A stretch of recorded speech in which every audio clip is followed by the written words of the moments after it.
Hello everyone, welcome to my YouTube channel. Last video रहेगा excretory system में, जिसमें हम disorders of excretory system discuss करेंगे। हमने सारे टॉपिक एक्सक्रीटरी सिस्टम के डिस्कस कर लिए हैं। लिंक डिस्क्रिप्शन बॉक्स में है अगर आपको प्रीवियस टॉपिक्स पढ़ने हैं तो डिस्कस करते हैं। First is renal failure. Renal failure मतलब सिंपल भाषा में बोलें तो किडनी का फेल हो जाना। Renal word always related to kidney.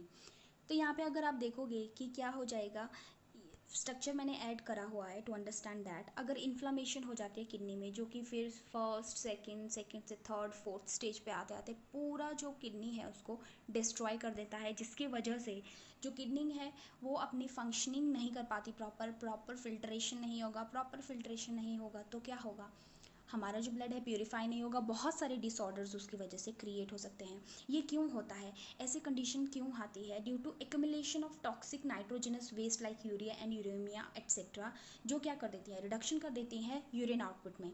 ये जो रीनल फेलियर है ये दो तरह का होता है। First is acute renal failure. Acute का मतलब थोड़े टाइम के लिए।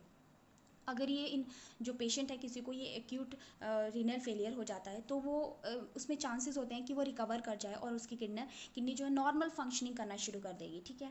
और इसकी वजह से क्या होगा, वो रिस्टोर कर सकता है, ठीक है, अपनी फंक्शनिंग किडनी जो है। दूसरा जो है आपके पास, दूसरा है chronic renal failure. Chronic word हम यूज़ करते हैं जो कि लंबे समय से कोई डिजीज़ चली आ रही है, ये लंबे समय तक कोई डिजीज़ रह रही है। तो ऐसे केसेस में क्या होगा, वो किडनी पूरी तरह से डिस्ट्रॉय कर जाएगी। कोई चांसेस नहीं होंगे कि वो पेशेंट रिकवर कर पाएगा, ठीक है। या तो फिर उसमें रीनल जो है वो ट्रांसप्लांटेशन करो, मतलब कि किडनी उसमें नई फिक्स करो उसकी बॉडी में, उसको रिमूव करके, ठीक है। और या तो फिर उसके कोई चांसेस नहीं होंगे, उसकी डेथ भी हो सकती है। तो रीनल फेलियर के लिए हमारी जो इनटेक होता है फूड का, या हम जो कुछ भी खाने में ले रहे हैं वो हेल्दी चीज़ें होनी चाहिए, ताकि क्योंकि सारा अल्टीमेट जो हम खा रहे हैं उसका प्रोडक्ट कहाँ जाएगा, ब्लड में जाएगा। तो ब्लड से कहाँ फिर किडनी तक वो फिल्ट्रेट होने जाएगा। तो फिल्ट्रेट अच्छा होगा जो किडनी को नुकसान ना करे, तो किडनी बची रहेगी। अगर हम ऐसी चीज़ें खाएंगे जिनमें नाइट्रोजनस वेस्ट ज़्यादा होगा तो ऑब्वियसली हमारी किडनी डैमेज होगी। सेकेंड हम देखते हैं रीनल कैल्काई। दैट इज़ सिंपल कि जो स्टोन्स बन जाते हैं हमारी किडनीज़ में, उन्हीं को ये रीनल कैक्टाई बोलते हैं। तो रीनल स्टोन भी बोलते हैं इसको। जब किडनी से जो है वो स्टोन की फॉर्मेशन होती है, कई बार वो फिर यूरेटर से होती हुई यूरेथ्रा में आ जाती है, ठीक है। ये कैसे हो सकता है कि इसको कैसे, इनका तो एक ही, या तो ऑपरेशन के थ्रू इसको रिमूव किया जाए, ठीक है। और यहाँ पे आपको इंपॉर्टेंट क्वेश्चन ये आता है, रीनल कैक्टाई है वो बनी किस चीज़ की होती है, तो वो सोडियम ऑक्सलेट और फॉस्फेट भी उसमें कई बार प्रेजेंट होता है। तो ऐसी कंडीशन ये बहुत पेन जो है वो क्रिएट करती हैं, ठीक है। जब स्टोन जो है, पेन जो है उनकी वजह से पेनफुल कंडीशन पेशेंट को क्रिएट होती है, उसको क्या बोलते हैं, रीनल कॉलिक बोलते हैं। अब इसका जो रिमूवल रहता है, तो इसका रिमूवल जो क्लिनिकली करते हैं, तो उस टेक्निक को, रिमूवल हो रहा है उसका, उस टेक्निक को हम बोलते हैं पेलियोलिथोटोमी, ठीक है। और दूसरा, अगर उसमें हम यूज़ ऑफ रेडिएशंस कर रहे हैं, रेडिएशन के यूज़ से हम उसका ब्रेक डाउन करें, रेडिएशन से उसको जो स्टोन है वो छोटे छोटे टुकड़ों में टूट जाएगा, और पॉसिबिलिटी है कि वो छोटे टुकड़े यूरिथ्रा के थ्रू, यूरेटर के थ्रू, यूरिन के थ्रू बाहर आ सकें हमारी बॉडी से, ये पॉसिबिलिटी जो है वो बनती है। तो उसको हम क्या बोल देंगे, लिथोट्रिप्सी बोल देंगे। क्लियर। नेक्स्ट इज़ जो हमारा ग्लोमेरुलस है उसमें कई बार इन्फ्लामेशन हो जाती है। तो जो इसको क्या बोलेंगे, जो इन्फ्लामेशन हो जाएगी, ठीक है। आप यहाँ देख रहे हैं इन्फ्लामेशन आपको रेडिश कलर से शो किया गया है। नॉर्मल किडनी है, ये डिसेबल किडनी है जिसमें कि डिजीज़ लगी हुई है। तो इस डिजीज़ को हम बोलते हैं ग्लोमेरुलोनेफ्राइटिस, ठीक है। इसमें क्या हो जाती है, ये एक ऐसी डिजीज़ है जिसमें क्या हो जाता है, ये बोथ किडनी को भी अफेक्ट कर सकती है एक टाइम पे।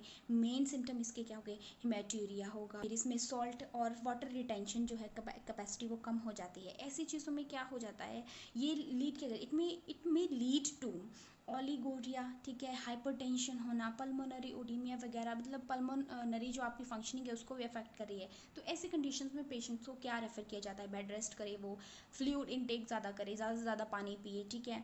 और वो जो इनटेक है कार्बोहाइड्रेट्स का ज़्यादा से ज़्यादा ले, और एंटीबॉडीज़ जो है ऐसे केसेस में ले। इसका जो ये जो डिज़ीज़ है वो ईजिली क्योर हो जाती है। नेक्स्ट कुछ अदर जो आपसे क्वेश्चन डायरेक्टली कई बार पूछ लेते हैं कि ग्लाइकोसूरिया क्या है। जब जो है हमारे यूरिन में ग्लूकोज का लॉस ज़्यादा हो जाता है, ठीक है, अलॉन्ग विद यूरिन ग्लूकोज भी यूरिन में आ जाता है। सेकंड कीटोनुरिया, जब कीटोन बॉडीज़ जो हैं वो like acetoacetic acid etcetera are coming along with the urine, ठीक है। Next is albuminuria, that is urine के साथ जब जो है एल्ब्यूमिन प्रोटीन जो है हमारी बॉडी में बॉडी के थ्रू जो है यूरेटर से यूरेथ्रा में एंटर कर जाती है, तो ये किस केस में हो रहा है? अभी हमने डिजीज़ पीछे पढ़ी, ठीक है, जिसमें इन्फ्लेमेशन ऑफ जो है हमने ग्लोमेरुलाई का पढ़ा, तो ऐसे केसेस में हो जाता है ये। Next jaundice, presence of bile pigment in the urine, ठीक है। जॉन्डिस मैंने यहाँ पे ये देखा है कि पेल हमारी येलो स्किन, आईज, नेल्स ये होना शुरू हो जाते हैं, जॉन्डिस के सिम्टम्स होते हैं प्राइमरी। आपको पता है यहाँ पे मैं बता दूँ, बाइल पिगमेंट यहाँ से जो स्क्रीट होता है जॉन्डिस के केस में वो होता है बिलीरुबिन पिगमेंट, जो जब इसका अमाउंट हाई हो जाएगा तो जो है जॉन्डिस की कंडीशन क्रिएट होती है। और ये कौन स्क्रीट कर रहा है इसको? ये बाइल जो है लिवर स्क्रीट कर रहा है बिलीरुबिन को, और स्टोर होता है गॉल ब्लैडर में।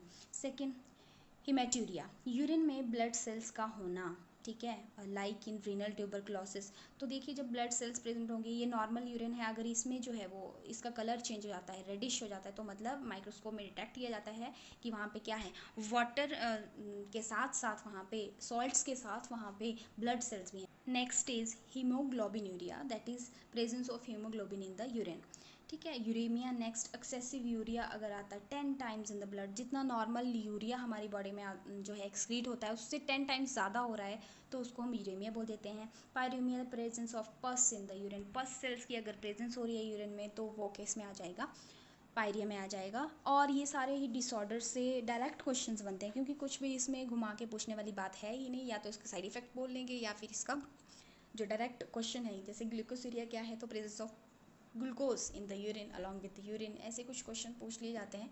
तो this is all about for today. Thank you so much for watching my video, and आप अभी पहली बार मेरे चैनल पे आए हैं तो please subscribe my channel and hit the bell icon for further notification. Thank you so much.